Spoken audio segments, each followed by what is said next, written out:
Olá, gente. Bom dia. Me chamo Saulo, sou do curso de Licenciatura em Química da UAST. E assim, hoje a gente vai aprender um pouco mais sobre o que é a brainstorming e o que essa estratégia didática ela nos leva a fazer, nos leva até mesmo a ensinar ao aluno, não é verdade? E assim, essa técnica ela está proposta no texto, né? Ensinagem na Universidade, de Anastácio e Alves, 2015. E assim, é uma técnica que eu particularmente gosto bastante, acho muito interessante porque a gente consegue vivenciar, a gente teve uma experiência dessa na universidade, e a gente, assim, consegue vivenciar uma coisa legal, que é você perceber como uma pequena pergunta gera várias respostas, vários temas que se tornam divertidos, né? Com o tempo, tudo se torna divertido. Então, por enquanto, é isso. A gente entender também que é uma estratégia que a gente não pode ser individualista, esperar que a pessoa dê a resposta que a gente quer, e é isso, não. Mas a gente entender que, assim, a resposta depende do intelectual do aluno, da forma do aluno pensar. E é por isso que é a brainstorm. A gente não pode criar uma barreira para dizer assim, a brainstorm é assim e somente assim. Não. A gente já tem que, desde agora, começar a entender que é uma estratégia didática que vai nos ajudar, nos ensinar a como ouvir o outro, né? Trabalhar essa audição coletiva, digamos assim, como também a criatividade, a construção de uma coletiva do conhecimento, né? Porque não é algo individualista. E é isso. Vamos lá. Vamos lá. Continuando, agora os fundamentos dessa estratégia, digamos assim, é dividido em pontos. E assim, a gente pode ver que é uma estratégia que ela é muito centrada no aluno, no aluno em si, né? Deixa eu já perceber um pouco da quebra do tradicionalismo, né? Que é mais o professor e falando, e o aluno só meio que digerindo aquilo, né?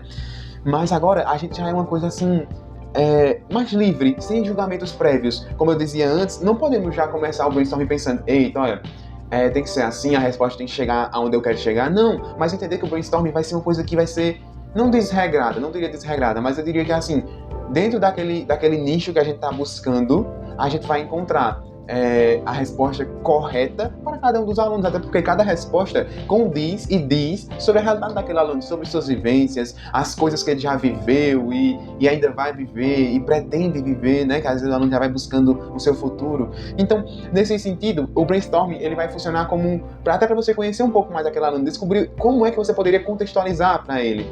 E não só isso, como é uma abordagem que ela se fundamenta um pouco no construtivismo, né?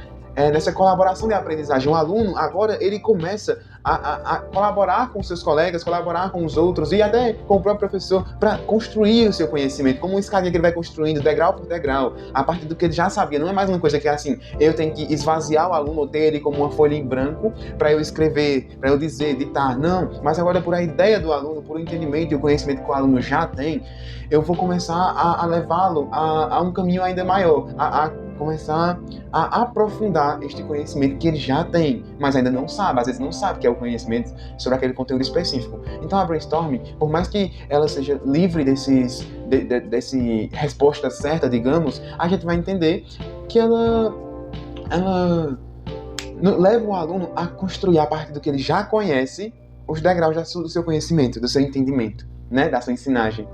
E até no contexto de Anastácio e Alves, né, no texto, vai dizer assim: no contexto da ensinagem, Anastácio e Alves 2015, o brainstorming é uma ferramenta que reforça a interação entre ensino e aprendizagem, rompendo com a lógica tradicional centrada apenas no professor. Ou seja, como a gente já via, né, essa quebra desse paradigma entre tradicionalismo e essa questão do tradicionalismo, né, que tem o professor como o centro do ensino e aprendizagem e o aluno como um passivo. Agora não, agora a gente exige que o aluno ele comece a tomar um ideal mais ativo e até não só falar, mas escutar, aprender a escutar o que o colega disse, que às vezes pode até servir para ele, para o seu aprendizagem, para a sua concepção. Por exemplo, meu colega me deu um exemplo legal e a partir desse exemplo dele eu comecei a entender um pouco melhor sobre aquele conteúdo específico, sabe? Então, assim, o brainstorming é uma grande chave, se usada da maneira certa, né, como tudo, para a gente conseguir chegar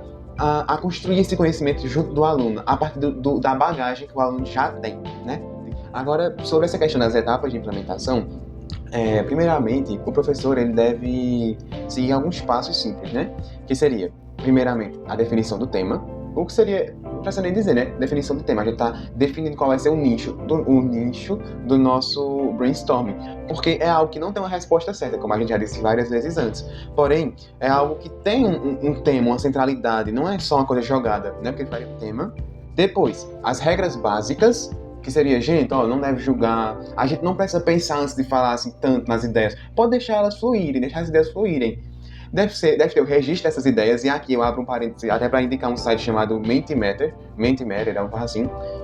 Eu vou tentar deixar o link dele aqui embaixo na descrição, né? Mas assim, é um site que ele por si só já faz o brainstorming, os alunos se cadastram lá e ele faz o brainstorming já registrando direitinho. Tem que ser com um tempo curto e intenso, ou seja, a gente não pode, acho que se ficasse muito tempo ia ficar chato, né? Querendo ou não. Então, tem que haver esse tempo curto, mas também intenso, de as pessoas realmente estarem propondo, porque até por a ideia de alguém eu posso criar uma ideia para mim.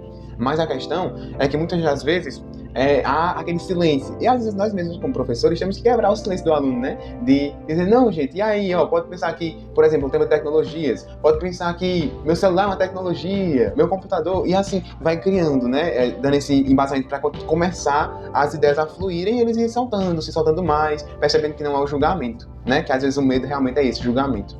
Mas esse tempo curto e intenso, e depois uma organização posterior, que seria assim, após o brainstorming, o grupo organizar as ideias em categorias, discutir as relações e aprofundar. Ou seja, o grupo literalmente pegar as ideias que foram dadas e anotadas, né? Seja pelo Mentimeter, seja pelo professor anotando, enfim, no quadro, até legal, até melhor no quadro, né? E assim, meio que interligar elas entre si, que é. E assim, agora, meio que nessa avaliação coordenada, meio que julgar esse brainstorming, a gente for avaliá-lo, a gente vai ter que olhar e dizer assim, beleza, onde é que o aluno participou? Ele participou bem? Eu vi fulano participando? Nisso, até pode ser melhor, até pode ser melhor no Mentimeter você colocar os alunos em um U, talvez, porque assim você consegue olhar para cada um deles enquanto está digitando e ver quem é que está participando. Depois, se eu não me engano, você pode ver quem foi que mandou aquele texto, não sei, vamos ver. Mas nesse sentido. E até o próprio, caso não queira usar o site, que dependendo dos professores, se ele não tiver facilidade, por mais que é bom que esteja, caso não tenha, ele pode até escrever mesmo, ó, fulano disse isso, aquilo, outro, e aí depois ele vai ver como é que fulano se participou na aula, como é que Saulo foi na aula, ele participou bem, Saulo falou muito pouco.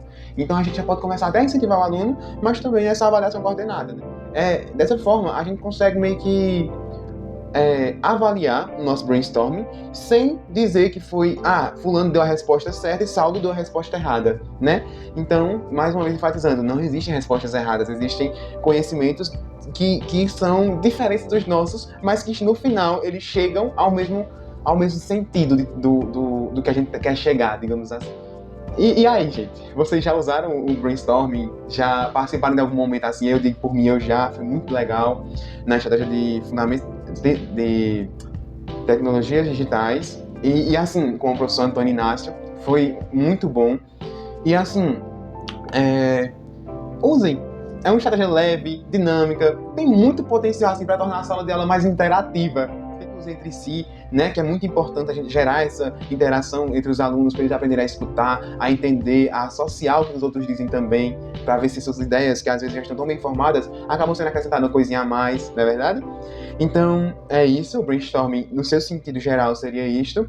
E se você gostou dessa explicação, não esqueça de comentar, falar sobre o que você já passou, já experienciou, e de dar um like também no vídeo, né? E é isso, gente. Muito obrigado por essa aula. E podem sempre contar com a gente. Muito obrigado. Tchau.